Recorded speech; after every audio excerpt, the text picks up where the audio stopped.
Bayou Grand Caillou in Dulac looks as calm and peaceful as ever, but along the banks, fishing families struggle with lost income from the BP oil spill. You know, it's really hurtful.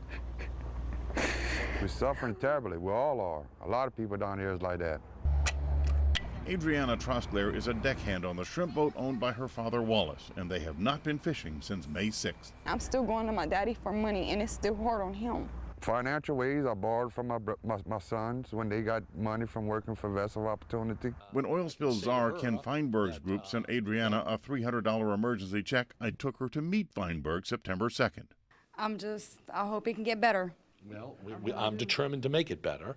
After Adriana met Ken Feinberg, she thought she would get the help she needed. Sure enough, a few days later, she got a second check. But when she added both of them together, the total was just $850 a month for 6 months, not nearly enough to pay her bills. So once again, she was left in tears. I didn't even have $1 in my pocket. I didn't even have $1 in my bank account.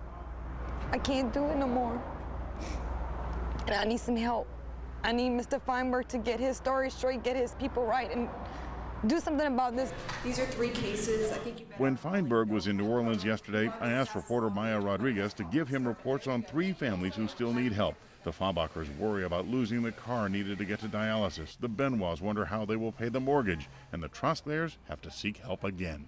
Too frustrated. Too frustrated. It's so hurtful, you don't know what to do.